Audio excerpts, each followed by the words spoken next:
Hello, welcome to another episode of Cooking with Debs and Sophia. Today we are making rhubarb crumble. We've been very graciously gifted a big bag of rhubarb from a friend who grows it on her allotment. So Sophia is chopping away. We've already topped and tailed each bit of rhubarb if it needed cutting off, given it a good wash, and now she is chopping into little chunks. We're going to make vast quantities of rhubarb crumble, but I will try and tell you what to put in for a normal size one. So let's go. Starting off with flour. Now I know flour is a bit of a tricky one at the moment. It's very hard to get hold of plain flour and self-raising flour, so I've got a couple of tips for you. So I picked up this bag of gram flour in the World Foods aisle at Tesco's yesterday. You might also see it called chickpea flour. I had to look, or besan, I'm not sure how to pronounce that, besan, it's all the same stuff. Yeah, you might find it on the World Food aisle. I've also yesterday picked up a packet of corn flour, which again isn't the normal flour for baking because it's a lot finer, but in a crumble you can use something like that. I found in the cupboard a little tiny bit of wholemeal strong flour, which isn't going to be enough to do any baking bread, but we can throw it in the crumble. So I'm going to throw some flour in, and this is just some corn flour, random stuff out the bottom cupboard. We can throw it all in. Going to throw some ground flour in.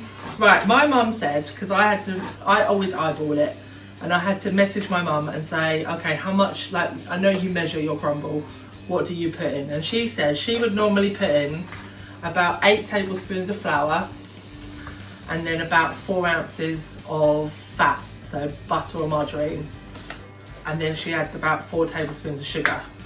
I'm making a big amount, so don't copy me unless you want to make lots and lots of rhubarb crumble. Right, I've got some stalk baking margarine stuff. You can use butter, you can use margarine, you can use baking block like we had last week, and I'm going to throw in an amount. Sorry, I'm not very good. But as my mum said, if she was doing it, she would do 8 tablespoons of flour and about 4 ounces or 4 knobs of butter or margarine.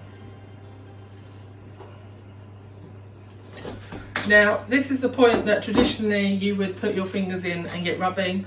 The eczema on my hand's a little bit sore, so I'm going to do this with a fork, which is what I did last week for a different recipe. What did we have to rub in for? One of the recipes that we made, we rubbed the butter into the flour. Scones, that was what it was. Okay, so my flour and fat mixture is looking all breadcrumby. Next up, I'm going to add my secret ingredient, which is not so secret now, which is some cinnamon. Now, I know cinnamon is really good with apple crumble, but we discovered recently that it's actually really good with rhubarb crumble as well. So, depending on how much you like cinnamon, you can go for a light shake, or you can toss in a couple of teaspoons. This is quite a big batch, so if you're only doing just a batch for one crumble, you probably need maybe 1 teaspoon up to. Let's stir that in, and I'm going to add in some sugar as well.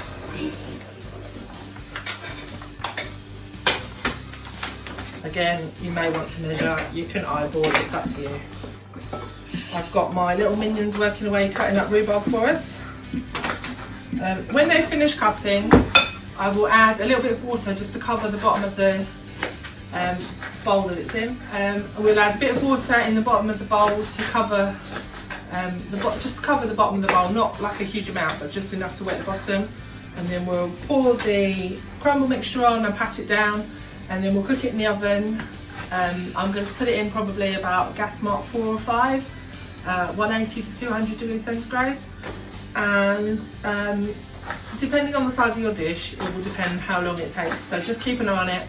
This is a really good one to stick in the bottom of the oven if you've got some dinner cooking at the top. Quite often we'll do that. Just keep an eye on it. Ideally, when it's cooked, it will be a bit brown on top, not too brown as it's burnt, and when you put a knife in, the rhubarb will feel soft. That's it, you got rhubarb crumble.